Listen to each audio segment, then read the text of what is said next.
DBT is extraordinarily helpful with pretty much any client at any time that you're working with. Consider a trans-theoretical model, which means it doesn't matter what your theory of therapy is. DBT can be used at any point in time. I use it every day with every client and most of my staff and my partner, and he doesn't even know it. Because it is so useful.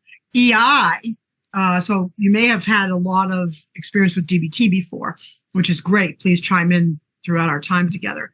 EI, or emotional intelligence, is the area that most people may have heard of, but may not have really had much exposure to. But the two fit wonderfully together, and they provide lots of resources for the range of clients that all of us might be seeing at our different agencies. I find them, a perfect match for each other. So hopefully, as we go through the time together, you'll find some things that are helpful and useful to you around these two. So my experience with DBT started when I first, as I said, when I was hired in to take over addiction services for the state. We had a women's unit that had been, was very well known. It's still been written up many, many times by SAMHSA. A lot of research was done on the women's unit. It was called the STAR program. And it was a very unique approach, and one of the first approaches that was very gender specific, based on science. And so when DBT really became a very good match for a lot of what was going on for a lot of the women on that unit, what we did was actually we contacted Marsha Lenahan, and she and her group came to our agency and worked with us for a year. So we had all of their trainers come in, and they trained my entire staff. It was almost 100 staff for that unit, and everyone got trained. Every shift, every discipline, every position got trained for over a year in DBT, because we wanted consistency, that every client who came in the door, DBT was the methodology that was going to be used regardless of the role of the staff member. And then we did a year of phone consults with Marsha Lenahan afterwards with the staff. And it was a very interesting experience, because when the entire staff was consistently practicing the same intervention, it was pretty amazing about how quickly and consistently the clients progressed, because there was a uniformity of approach for them. And so that was one of the major things that really created an affinity for me with DBT. Was I saw the difference it made with the clients. I saw them coming out a lot of their painful places much more quickly, because there was this consistency of intervention style, a consistency of looking at things. And so that's, really where I got a foundation of DBT. And then EI, I've been interested in for many, many years. So as we go through the day, as always, please unmute, pipe in with your questions and your comments as we go. If you put up the little hand, I've got a couple pages here, and I don't call on you, please do not think that I'm ignoring you. It just means that your hand went up and down before I could see it, because you might be on page 2. So please just unmute and jump in, and, share whatever you'd like to share, or ask whatever questions you have. I do check the chats on break and at lunchtime, but I don't have the ability to scroll through them at the same time. I'm paying attention to everybody on the screen. So as I said, jumping in is the best way to do this. All right. All right. Any questions before we start? No? You good? Rick says no, so we are officially given the good to go. Okay, so here we go with the PowerPoint.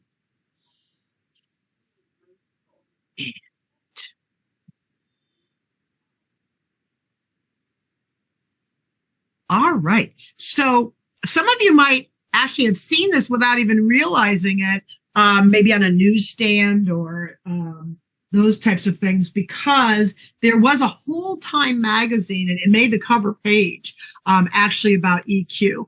And it came out after an enormous amount of research. It was like the culmination of about 20 years of research that came out and was presented all at one time. And Time was just one of many magazines, both a lot of professional journals in the behavioral health field, but also Time, Newsweek, a lot of the more news types of magazines printed whole issues about this, because the really interesting thing about EQ was it came out as a juxtaposition to IQ. And this, as I said, this culmination of all of these research studies that have been going on for since the 1980s. So these were longitudinal research studies that followed people for 20, 30 years. And the outcome data that came out of it about what EQ is likely to predict in terms of quality of life versus what IQ is likely to predict were very different. And the proposal was that when you're looking at quality of life in terms of people self-evaluating and self-describing the pieces of their life that bring them meaning, how well they do with their employment, how well they do in interpersonal relationships, both friends and other kinds of intimate relationships. The EQ score actually had much higher correlation than the IQ score did. And so it promoted this whole different way of thinking about this different type of intelligence, which was for a very long time poo-pooed. It was like, everything was IQ. So Roberta, your IQ is 100, so you're average. So, you're going to have everything you need to, kind of just, kind of go through life assuming nothing untoward happens. Then Rory comes along and we test her, and Rory has an IQ of 146. So Rory's capacity for abstract thinking is significantly higher than Roberta's. That IQ is in the top 0.5% of the human population. But Rory, that means that as soon as people find that out at like school and things like that, the level of pressure you're going to have to perform, particularly academically, is going to probably be different than what Roberta experiences. That's that whole parents, you're not living up to your potential thing. A lot of times now what's going to happen is Rory's going to be put in this place where what she actually wants to do with her life, which maybe she is a creative artist that makes gorgeous pottery. But the rest of her world is expecting her to find a cure for cancer solely because of that score. And then Priscilla, we have you, whose score is sorry about this, Priscilla, is a little bit lower than 100. And now people say, well, it's not average IQ. So Priscilla's going to clearly be limited in what she's able to accomplish. Well, that doesn't take into consideration that IQ scores are fixed for life. But there's a standard deviation of about 4 or 5 points either direction. So Priscilla, you might be right at 100, but you tested at, 96 because of some external something going on. But now they're doing planning for you, thinking, well, she may have some struggles, when in fact Priscilla does better than Rory does, because Rory's getting put into situations she doesn't want to be in. Because of her score. So it's a whole different way of looking at it.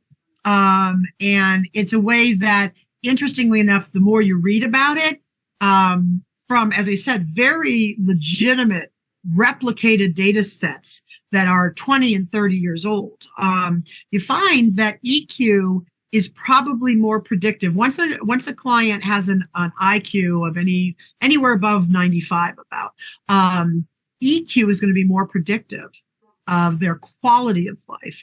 And it also is often more predictive of what they invest in terms of trying to access the greatest quality of life, which is really important for us.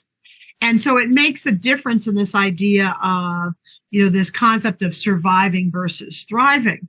And when we look at the clients that we work with, some of those that have the most significant challenges in the mental health arena or in the substance arena, when they are stabilized, if they are given an IQ test, some of these folks have some of the highest IQs I've ever tested. I've seen IQ testing with a number of my clients over the years, where by far way above average IQs were with people that had some of the most severe day-to-day challenges in terms of either using substances or dealing with symptomatology. So what we want to remember is IQ has no connection to substance use or to mental health issues. IQ remains fixed.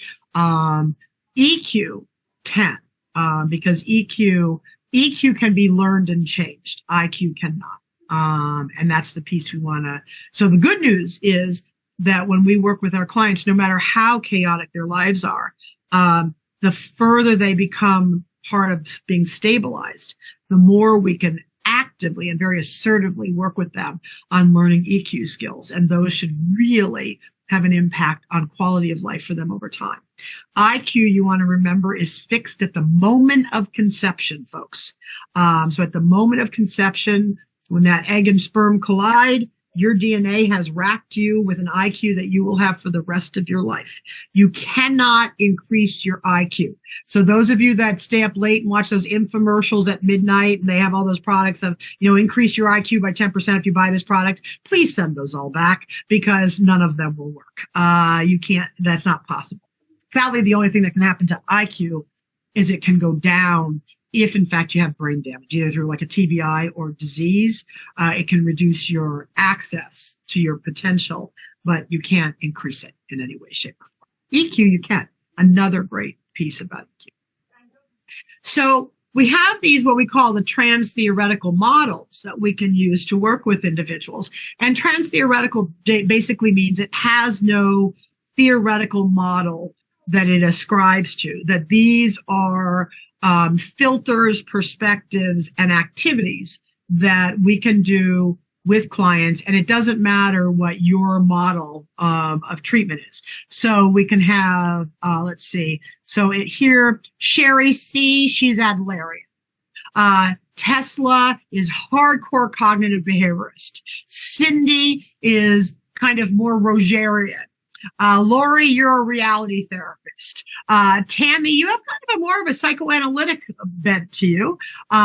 So when we look at these 5 people, very different theoretical models, but these 3, because they're trans-theoretical, all of these practitioners, regardless of their underpinning model of their beliefs about how people change, every one of these models they can utilize because they are not wedded to a particular belief system about change. They are practical application models of how to help people change. And you'll see EI and DBT are 2 of the 3.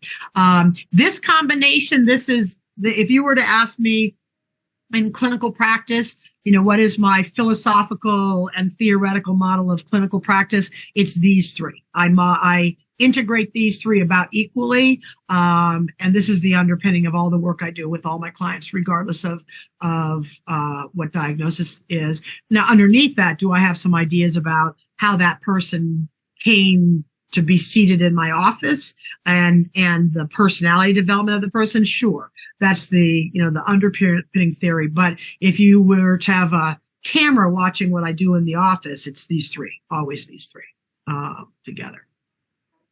So here is for EI, here's the theory. And those of you that will know DBT will immediately probably start resonating in your brain. Wait a minute, that's DBT just in a different language. And there is this massive overlap. So for EI, emotional intelligence, the 4 major skills are this: recognizing emotions and recognizing them appropriately and clearly, understanding emotions, understanding what they mean, being able to correctly label them, and then to be able to express them in a way that is helpful to you and others, that gains an outcome that's beneficial to everyone. Now, if you look at all of those and you look at DBT, where you look at mindfulness, emotion regulation, distress tolerance, interpersonal effectiveness, these are pretty much the same thing, just with a different label to them. Now, the big underpinnings of both folks is really, though, this grounding in emotions and being able to accurately perceive and label and respond to them. And when you think about the folks we work with, many of them have been taught really that kind of everything, fits within about 3 categories with emotions. I'm mad, sad, or glad. And everything has to fit into one of those 3. So now every time, every time I talk to, let's see here, I hate to be gender biased, but this is more classically a male situation. So I'm going to go back to Rick because he told us to start. So now he gets to, be part of the process. So I go to Rick and I say, so how are you doing today, Rick? And unfortunately, and as I said, it is gender bias. So I have to own it, but it is true to the gender bias. because it's about socialization.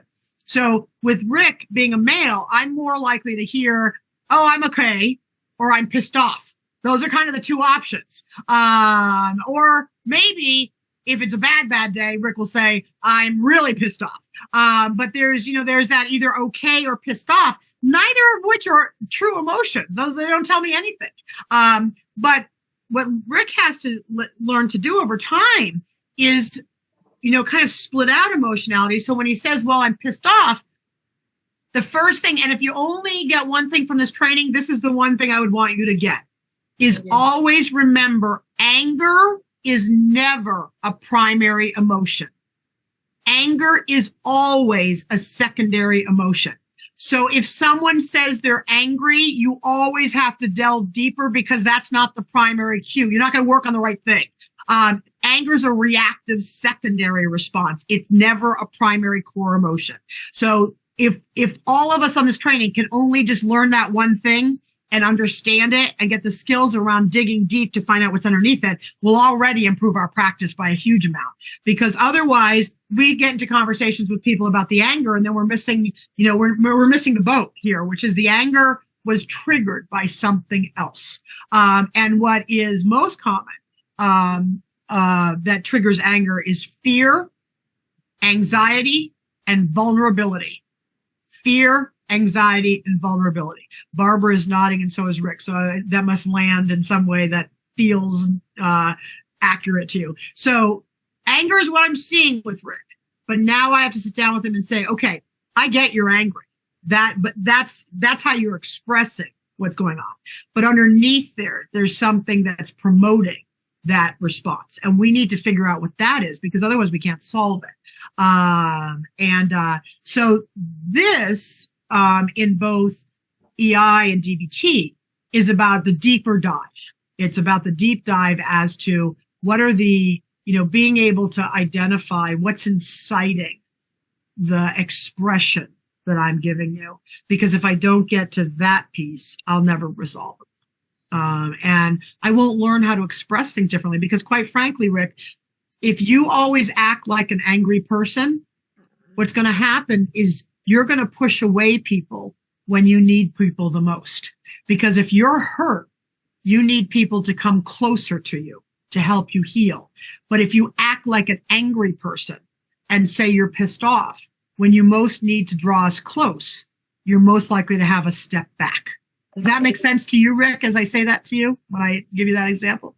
Yeah. And so if people aren't able to learn to identify that, those deeper dives, they're not able to ask for what they need in a way they're likely to get responded to. They're more likely to have people at arm's length when they most need them to be close.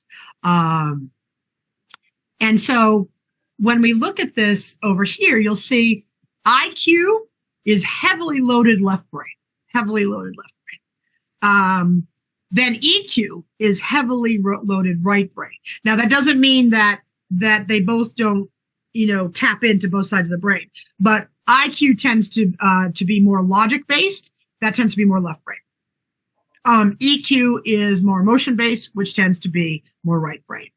And then what they call now SQ, which is called spiritual intelligence, which has nothing to do with religion in this case. Spiritual intelligence means more about how does the person become very aware of both parts of that intelligence that they have, and then integrate them in a way that allows them to utilize the skill set and the knowledge that's most likely to help them adapt to and manage situations in a way that's not harmful to them emotionally or anyone else either. And so that's called SQ. And you'll see with this one on the right, what we've got is two parts, which are the two that are in red, are non-changeable. All right. So as I said, IQ, that is formed the moment egg and sperm collide, you've got your IQ. And if I am doing my due diligence in doing your IQ testing, once your IQ is accurately established, it will never change more than 2 points in either direction throughout your lifetime. So I could give you an IQ test every single year from, let's say you get your first one in first grade, so you're about 6 years old, and I IQ you until the last year of your life when you're 108. Your IQ, without having had a brain injury or some form of disease, will never change more than 2 points either direction. That's how stable it is. And personality tends to be stable too. We can change our behavior. We can work on changing our perspectives, but our underlying personality style doesn't change. So I can't work with Stephanie Potts, who comes in and is very introverted. I can't make her into an extrovert. That will never happen. I can help Stephanie learn assertiveness training and skill sets, but Stephanie, I'm never going to make you an extrovert. It's not going to happen. And then we have Barbara, who comes in, who is this glass half empty, pessimistic kind of person. Barbara, I can help you look at things in a different way that helps you become more optimistic, but I can't change you into an optimist. That's a personality style that we just can't change. I can help her become more optimistic. I can help Stephanie become, more outgoing skill set, but we're not going to change the core personality style. That's who people are. So those two are fixed, and they're pretty much fixed throughout your life. But the EQ, the great thing about EQ is it's completely flexible to skill building and learning, conceptual learning, all of those things. So your EQ score is unlimited. It depends on the work people choose to put in. And that's the great thing, because that's the one that has the highest correlation to self-satisfaction in one's life. So how great to be somewhat in the driver's seat of the part that's around self-satisfaction.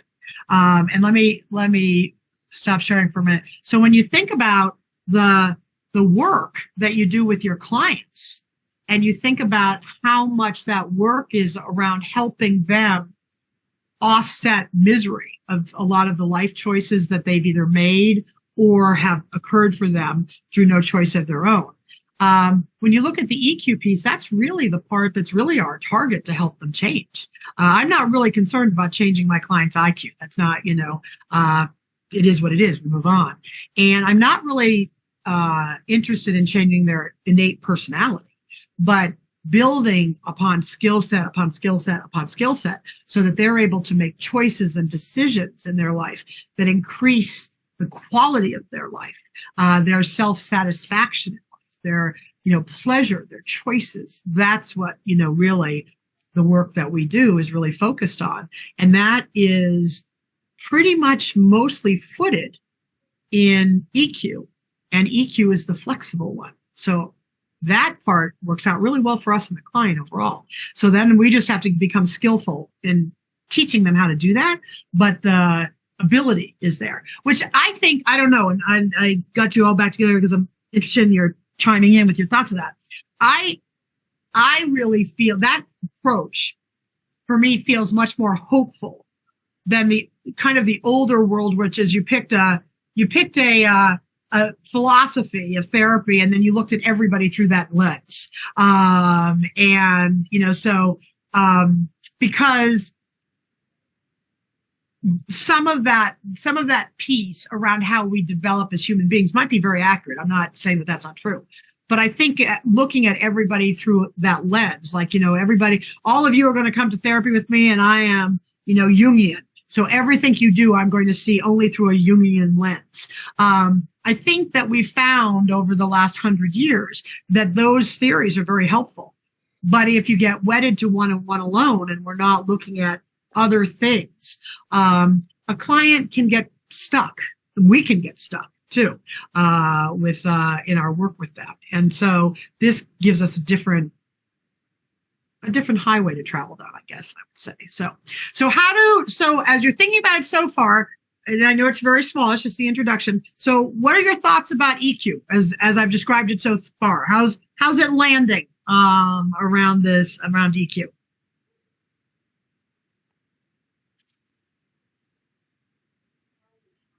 Yes.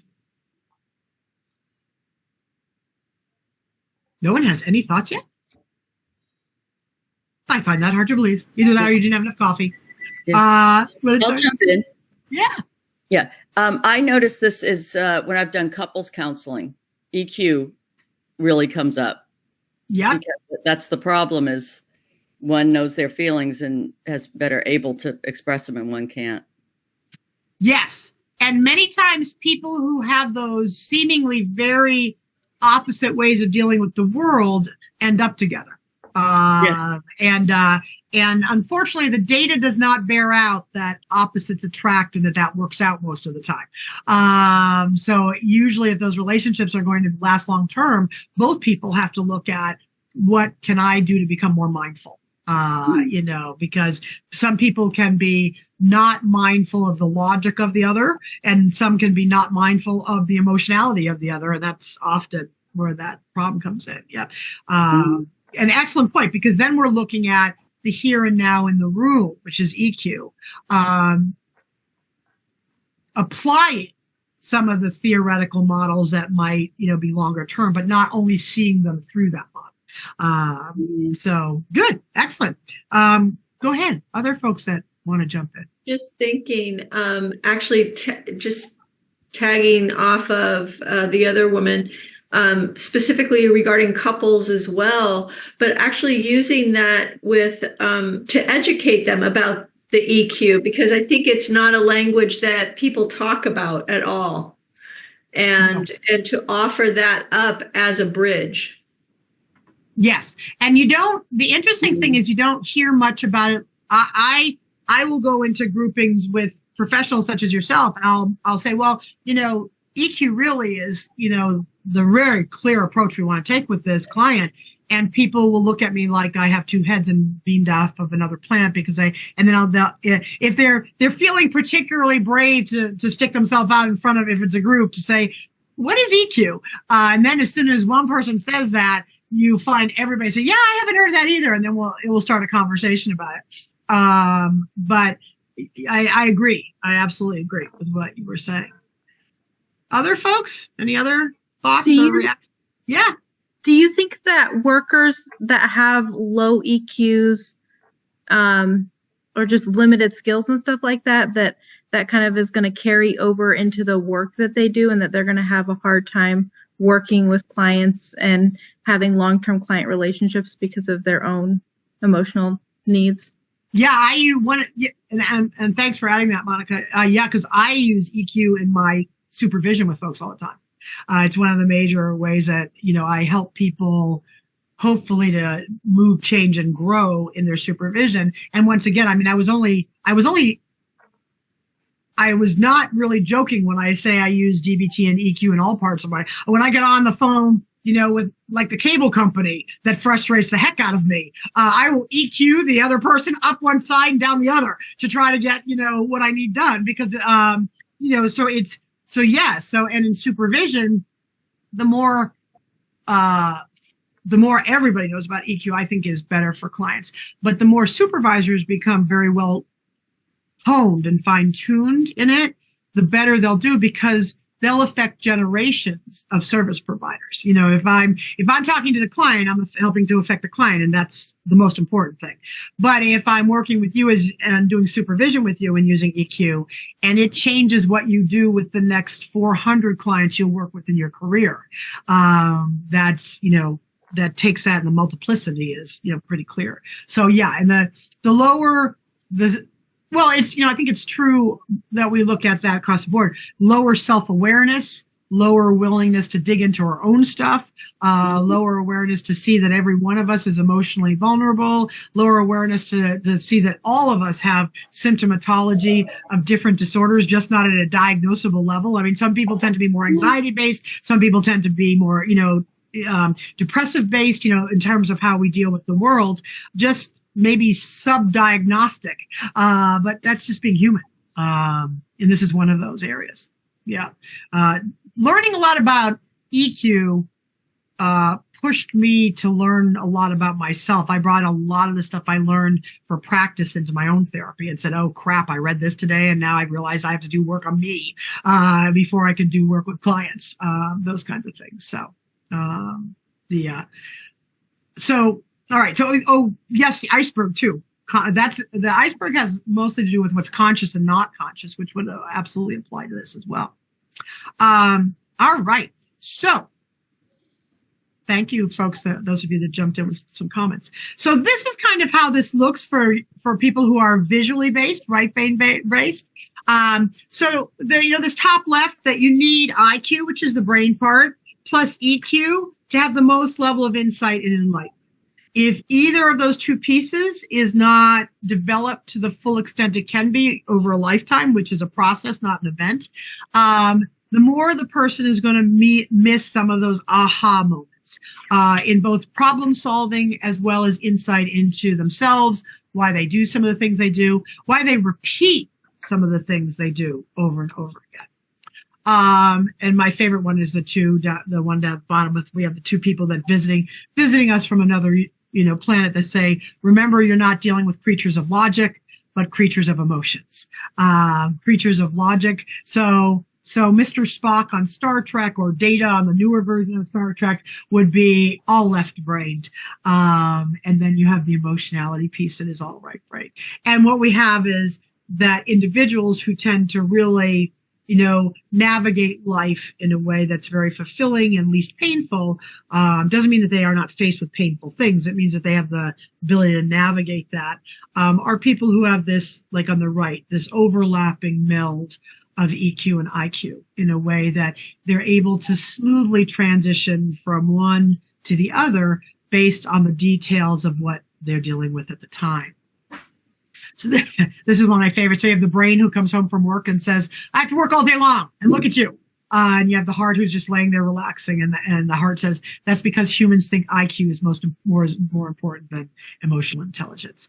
And we tend to try really heavily work our IQ, but we don't tend as a society, as a species, to really take a look at the EQ piece.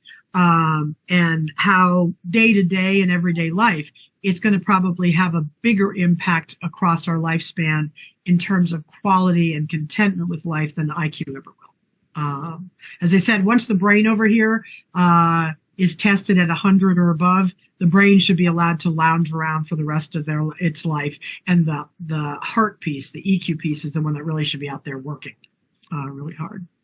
And so here's the iceberg that came up.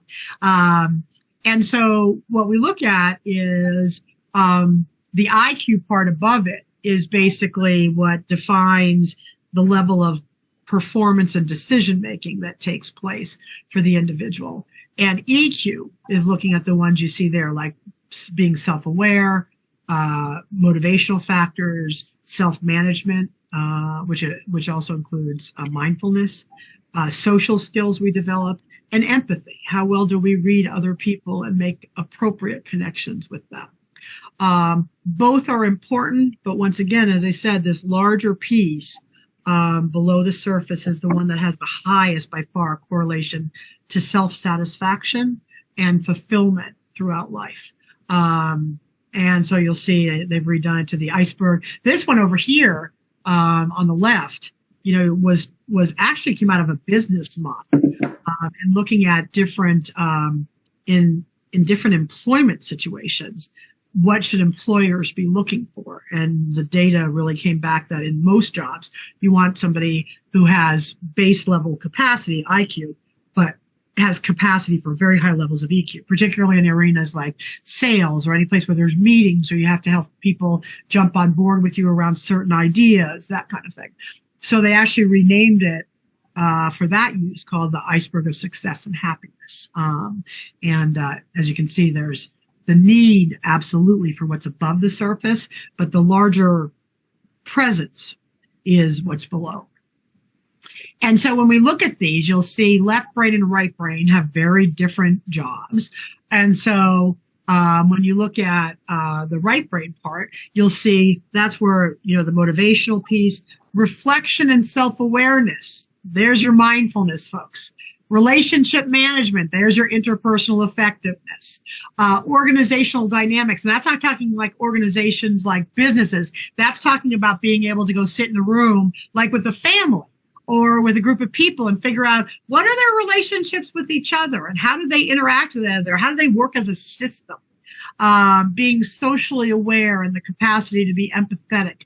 All of those are heavily laden to right brain functioning, whereas left brain is more the analytical side. And so that's like technological know-how and being able to look at things and conceptualize them, even in very, very highly technical ways, looking at, and that is not just thinking about computer technology. That's the technology of everything. Really looking at how do things work, right? So if I came along right now and I said, okay, so Lynn, you're going to go on one of the Food Network's shows now, and you're going to compete against Bobby Flay to make a meal. So if Lynn is going to at all do well in that process, cooking, she may have a love for cooking. She may have a passion for cooking. All of that, and cooking may bring a lot of emotionality to her about, family and history and those kind of things. All that's right brain. But Lynn, if you are going to beat Bobby Flay in 25 minutes or less on his show, you're going to have to also go over to left brain and say technologically, in a planful way, what am I going to make? How am I going to make it? How am I going to make sure it's the best it can be in the time I've got? That's left brain. If Lynn stays in right brain, she's going to end up making basically macaroni and cheese she threw in the microwave because it reminds her of her childhood. She's not going to beat Bobby Flay that way. So that's that balance. We have to think about those balances in that way. Both sides of the brain are very important. It's that idea of one being kind of immovable, the other one being consistently able to kind of learn, improve, grow, change over time. So here you go. So this gives you this idea. So let's take a moment and talk about IQ so we can leave it behind. But this looks at IQ, folks. So when we look at IQ, there are many standardized tests now. They have been re-standardized over many years to take into consideration a lot of areas that were of concern for a long time, that were thought to be lowering people's scores. But this gives you an idea of how it plays itself out. So 100 is an average IQ. As long as you have an IQ of 100, you're good to go for the rest of your life. Then we look at the standard deviations as it goes up. You'll see, IQs of like 164 or more. This is where you have people in lots of different arenas that had genius IQs, from Amadeus Mozart in music, chess champion Bobby Fischer. Einstein's IQ was actually 162. Science. So a whole bunch of that. And it also gives you kind of the averages that also lend people to certain areas vocationally as well. So you'll see, the average IQ of someone who receives a PhD is around 132. PhDs in specific areas that are highly technological, like physics, you're jumping up like about another 10 points. That's a huge jump. Nobel Prize, the average IQs were about 158. And then genius, as I said, is about 164 above. Now, IQs are predictive, folks. They are not predictive of quality of life, but they are predictive of potential for success in certain areas. And that's a really important word, I think, is potential, because IQ is fixed, but your choice as to how much of it you're going to access and utilize it is a choice. It truly is a choice. And so, as I said, that's why a lot of times you hear parents saying to their children, you're not living up to your potential. In most cases, what they're saying is you're a lot smarter than this. You're making bad decisions. Those kinds of things. So this is the part, as I said, it's measured. If it's done correctly, you will never get an IQ score that is more than 2 points either direction than the original one, unless you have a TBI or you have some brain damaging disease process that takes over. But you cannot ever increase your IQ. It is what it is. It's not going to change. And so this is one of my favorites about how people can have really high IQs, but not much practical application. This one here. So you have this gentleman coming in saying, hi, where do I go to take the intelligence test? And right on the wall in huge writing, it says intelligence testing is in the next room. So we see a lot of people that have some of the highest IQs out there that in terms of practical day-to-day functioning, not so hot. And a lot of times what you find is people who have an average IQ and a really high EQ, day-to-day functioning, much better than the person has a really high IQ. And so it's about how these things blend and how the person chooses to utilize and develop them. A number alone is not going to make the difference. But there have been some concerns about IQ tests, which is why they've been restandardized. And that concern's reflected in the cartoon on the left. The examiner saying for a fair selection, everybody has to take the same exam. Please climb that tree. Well, you should see a number of people there for that IQ test that are going to fail miserably. And it's because the IQ test is not standardized to be all inclusive. And so I don't think the elephant or the fish in the bowl or the seal or even maybe the penguin have a very good chance of getting a high score on that IQ test. So over the years, the Wechsler is the one that's best known. Stanford-Binet was one of the first. Stanford-Binet is still used because the Wechsler tops out at the highest level of IQ it can manage. Stanford-Binet still is able to measure IQs into the 170s. After that, nothing measures it. But the Wechsler particularly has been restandardized. So we had, the Wechsler, then you had the WAIS 2, then you had the WAIS 2R, then you had the WAIS 3. And each of those were restandardized, taking into consideration all of these unique things that have been proven by research that have to be included in those tests to make them fair and equitable to everyone taking them, leveling that playing field. And they're still redoing them. Every new data set that comes in that says this affects the measurement of IQ gets brought into the fold.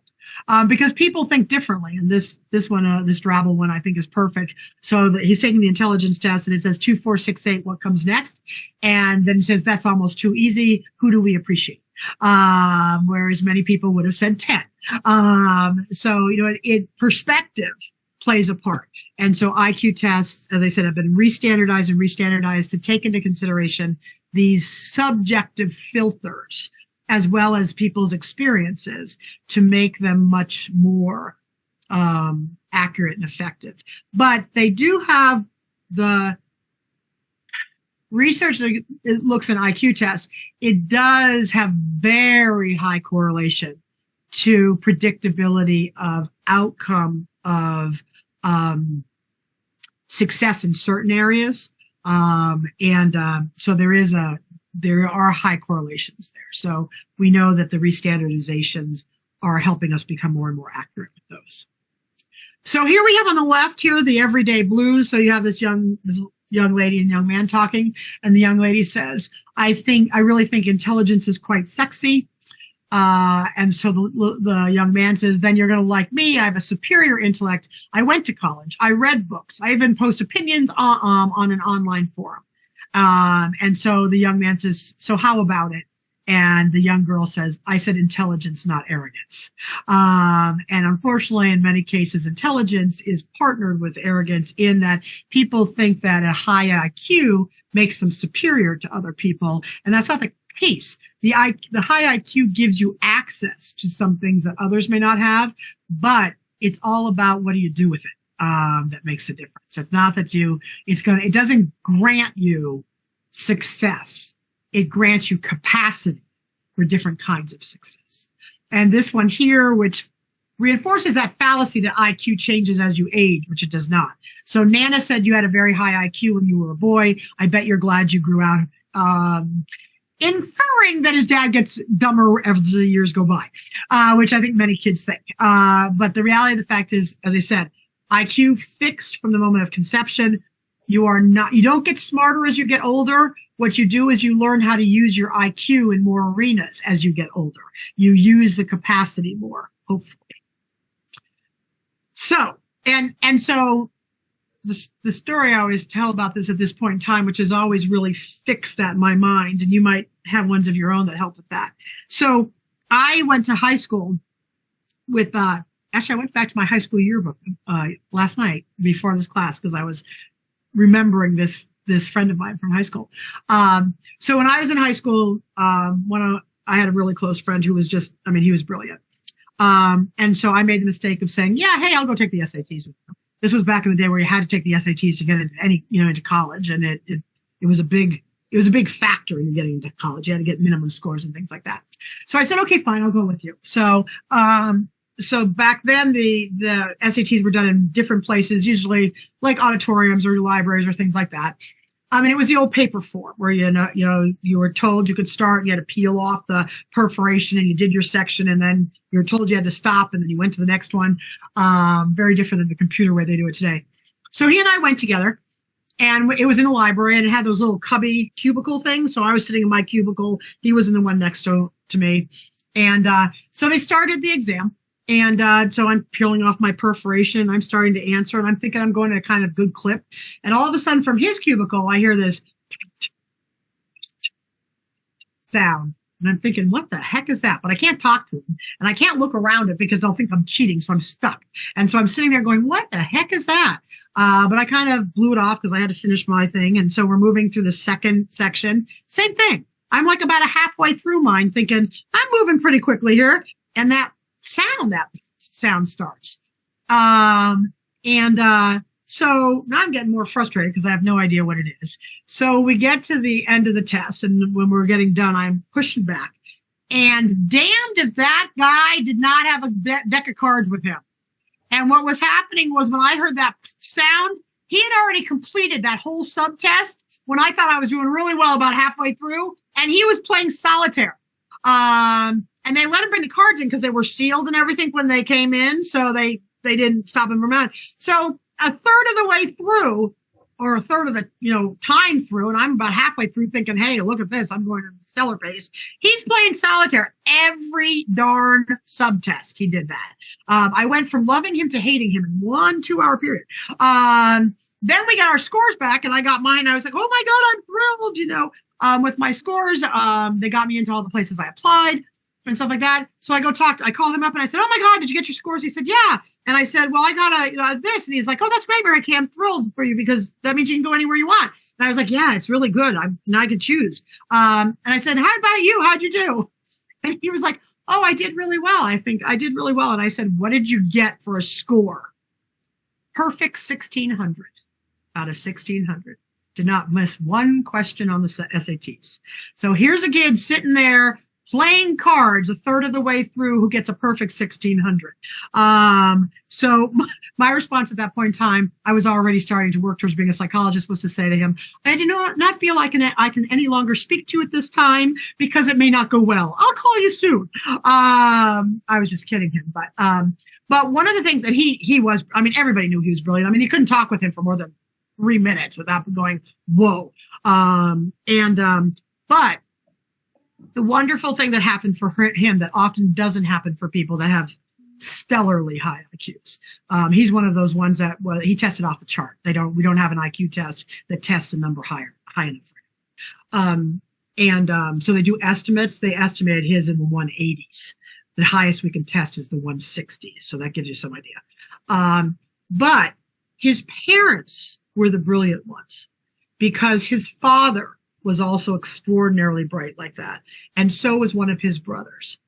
And his father learned from his own experience and decided to do something different with his kids that they turned out to be extremely bright, which was his father mainstreamed him. This young man could have gone to any private high school in the entire country and they would have paid for him to be there. When he was applying for colleges, he got offers from all over the world. To go everywhere, including on foot, like, MIT, offered him one, Oxford and Cambridge. I mean, all of these colleges, full board paid, room, board, everything paid. But his father always mainstreamed him into sports, mainstreamed him into clubs.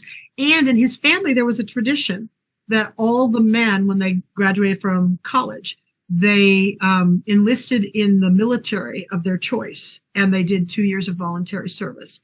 Every male in his family had done that for years. So even this young man who's got an IQ of 185, he postponed all of his starting college and he went off to the service for 2 years. He joined the Air Force. for 2 years. And I stayed in touch with him during that whole piece. Then he went on and he went first to Oxford. Then he went to MIT, got 2 PhDs, one in astrophysics and one in mechanical engineering. And he works on very high level, the space shuttles and things like that. But if you met him, you could tell he's bright right away. There's no question. But he's also extremely down to earth. And that EQ side got developed because it was constantly put in places where he could not crawl into his own brain and live there in isolation, which could easily have happened. That's what happened to Einstein in part. Is Einstein was because of the time period he grew up in, we didn't have any of that insight. And as soon as people found out how smart he was sequestered away. Einstein had a lot of learning disabilities when he was younger. Nobody knew how bright he was. He kind of came to that fruition. He also had social anxiety disorder. And unfortunately, those things came together and he was very isolated. And this gentleman's parents didn't want him to be that way. And I think that his parents kind of had a concept, his dad particularly, of EQ, but no idea what it was. But he knew he had to socialize his child, or his child's life would have been all about brain and nothing about connection. And that, for me, made his dad a genius in another way, because we didn't even have this label, but his dad knew innately that he had to socialize his child. And it made a huge difference. So I still am in contact with him. And the funny thing is we'll have conversations. Hey, Mary Kay, how you doing? How's everything going? How's your work going? All that kind of stuff. And I'll talk to him about it. And then I'll say, I don't mean to be rude, but after 40 years of knowing each other, I'm not asking you about your work because I don't understand it. It just makes me feel dumb. So that's because the kind of stuff he does, it's like, oh my God, just kind of paint me a picture, of it, because, an easy day for him is quantum physics. And then it gets harder from there. But because he was socialized the way he was, I think his quality of life is much better than it ever would have been if he was kind of just tracked based on his IQ. I think he would have not experienced any of the things he did in the world, the way he did. And that's important. That's right. And that's the mistake about IQ, is that it doesn't bring with it happiness. It doesn't necessarily even bring with it success. It all depends on what choices people make. And that's more on the EQ side, is the choices we make about quality. So, all right. So we're just going to take a couple minutes and introduce that, and then we'll take a stretch break. Because I know watching a screen can be tough. So what is emotional intelligence? So it's about being able to truly understand and manage your own emotions and those of people around you. And that doesn't mean you're controlling people around you. It means that when you're in interactions with other people, you're able to manage that interaction where it goes to by managing yourself. So cover your ears if you have delicate ears, because I don't want anybody to be insulted. But one of the things that kind of talks about EQ and IQ differently is, when we work with our clients, I can't tell you how many clients in all the years I've been working have said, "Fuck you, Mary Kay," to me. If I can't process that as their inability to manage their EQ, so now I have to take that situation in hand and help that connection get enriched, that's not going to improve the situation. But if I'm one of those people that happens and I jump into, well, now we need to stop the conversation here because I always treat you with respect and that wasn't respectful and I expect you to treat me as respectfully as I treat you. Folks, you've missed the forest for the trees, because you're asking the person in the moment to do something that they don't have the capacity to do. And that is a sign of lack of EQ in the practitioner, because you're not picking up that the person is responding that way because either that's worked for them in the past, or they've never been taught anything else. So to come back with concepts like equal respect and those kinds of things, that is not a place where that person is. So what is an EQ response, and the one that I teach folks I work with all the time, is somebody says that to me, and an EQ response is to say, it's really clear how upset you are right now. How can I help you? That's EQ. Now, can people hear the difference between those two? So Samantha F., you say that to me and I start this whole thing about how this isn't respectful. You're not being respectful. There's not equal respect going on. Do you think you're going to become less escalated or more escalated at that point? More escalated. But if I immediately recognize that that response is out of emotion dysregulation on your part, and I acknowledge that right out of the chute, that clearly, something's going on for you right now that's painful. How can I be of help? Is that likely to escalate or de-escalate that situation? De-escalate. That's EI, folks. That's the difference. And clients learn EI when we role model it. So I want to be very clear. Does that mean that I'm saying everybody is supposed to be, tolerate disrespect? No. But it means that there's a timing for everything. And the timing to hold a person accountable for behavior that says they're not in control when they're not in control is absurd. I mean, that's like, I do a whole class it's called about emotion regulation that's called the myth. I'll be right with you. The fallacy of calm down. Because it amazes me how many people in behavioral health, somebody's escalated and you'll say calm down. All you did was just frustrate a person who's already frustrated. How is that professional on our part? Now we're the problem. We're not the solution. We're the problem because we're asking a frustrated person to do something that's just going to frustrate them more. That's not EI. That's escalated. Somebody was saying something. Jump in. I heard somebody was saying something in the background. I was saying that. No? Okay. So you'll see here, people with a high degree of emotional intelligence, they know what they're feeling. So they're able to parcel out. So when they get hit with anger, they know to say, okay, I'm reacting in anger, but anger is not what is the underlying feeling here. If I stay stuck in the anger, I'm not going to be able to resolve what's really happening with me. So let me think it through. Is it vulnerability? Is it anxiety? Is it frustration? What is it? Because until I'm able to accurately label it, I'll never be able to accurately address it. And anger is just what I'm expressing, but it's not the underground feeling. So that's that, being able to know what I'm feeling, sort it out, what my emotions actually mean, what are they actually tied to, and how the way that I express them can affect other people, including, as I said with Rick, whether when I need them, they come close, or whether I'm expressing them in a way that actually pushes people away when I need them the most. This is parallel to DBT. This is why, so EI is the concept, and then DBT is one of those trans-theoretical models that you can use to put that concept into application with people. So we're going to take just a moment and look at what's not emotional intelligence, and then we're going to go on break before we come back and do an activity. So here we have this one in the top here. This is Dilbert. So Dilbert says to a colleague, I got the latest numbers from Yvonne. And the colleague says, oh, how's Yvonne doing with the sextuplets now that her house burned down and she had shoulder surgery? And Dilbert, who's the supervisor, says it didn't come up. So that's, an example of the opposite of EI, not being aware at all. Then this one here where the personnel person saying, we're looking for managers that demonstrate high levels of emotional intelligence. Here, please try on this mood ring. So when we look at EI, interestingly enough, there are EI tests that are parallel to IQ tests that do measure EI. And later in our data together, we're going to be taking one of those so you can get some sense of what the questions on an EI exam looks like.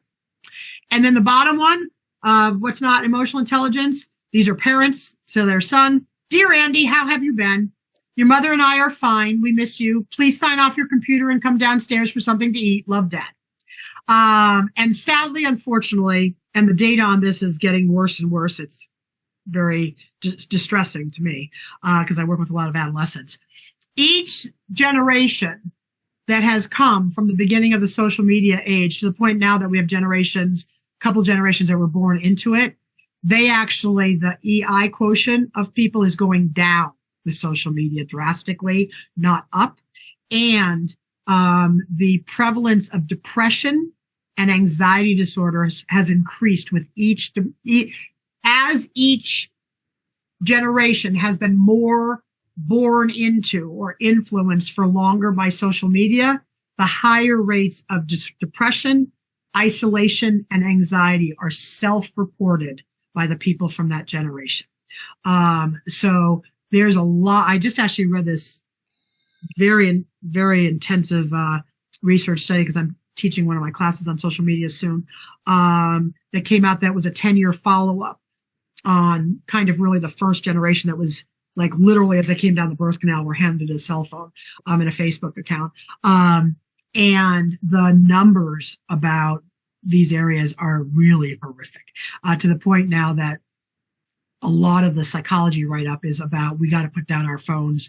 We got to get rid of, we have to get rid of the way that we're using social media, not social media, but the way it's being used, because it's really, really, the more it monopolizes people's lives, the less psychological health they tend to have. So our last one's here. So upper left here, once again, the HR interview here. Yes, I think I have good people skills. What kind of idiot question is that? And this is where we get, folks, think about the social media piece. Think about what people say on social media that 30 years ago, 20 years ago would never be said because we were face to face all the time. These kinds of statements, this one's a parody, but the reality is the stuff that's said on social media is often worse than that. And then here, you always complain that I don't know how to show my emotions, so I made these signs, which is about this idea about not being able to really articulate and talk about emotions and talk about the nuances of difference between emotions that go on and the effects that has on folks and quality of life and quality of relationships and things like that. Those are the pieces that we want, to be very, very mindful of. So here you are. Last one on what's not emotional intelligence. So here's a gentleman on his computer. Aha! I've proven them wrong.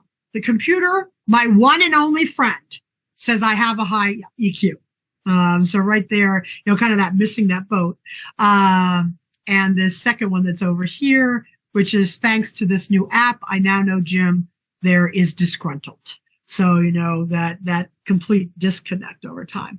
So at a time where the research is really showing that one of the greatest connective factors that we can predict and work on for a life that feels fulfilling and reinforcing to individuals is being counteracted now by one of the most powerful things in our society, which is social media.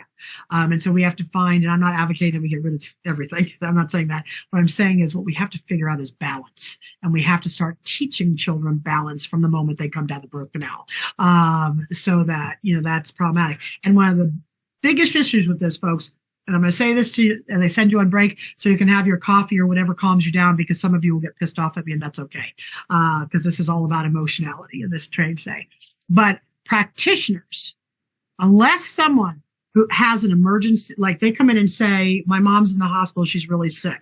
Unless something like that happens at the beginning of a meeting, practitioners who allow people to use their cell phones in individual work, in group work, those kinds of things, that's part of the problem, folks, not part of the answer. No one should be ever using their cell phones during any groups or therapy sessions or counseling sessions or psychoeducational groups. If you're allowing that, you're promoting exactly the opposite of what is about healthy psychology. My clients know, my clients are so well trained on this that there's a waiting room outside my office. And when I go out there, they know, they pass it on to each other. It's the Young Adult Services program. They pass it on to each other because I tell them no cell phones in the waiting room. You're sitting here with other human beings. You need to learn how to talk to people face to face. You need to know how to introduce yourself to strangers. You need to be able to have conversations that are not through a screen. So when you come up on the floor and you sit and you're waiting to see your clinician, phones off, put them away. Because they're losing that skill set, folks. And if we're in that therapeutic or that counseling arena with them and they're in a room with us and we're allowing that to happen, we're the problem, folks. Remember that. That's a really important one to remember in terms of connectivity. So there's no reason for people to be having phones active during those things. What are we saying, that everything up until social media was ineffective? Because, like the first 100 years, more than that, of therapy going on, people didn't have phones. They came in and they did their sessions, and, there were no phones to have. You went home and pushed the button on your answering machine and found out who was trying to call you all day long. So for someone to have to sit for an hour in group without getting on their phone should not be a crisis for either the client nor the person that is facilitating it. So be mindful of that. We want to be supporters of building EQ skills, not reducing them over time. So, all right. So 10:15 exactly. I'll see you back at 10:30, and be prepared. Bring tissues with you and be prepared to bring your emotions with you. All right. I'll see you then.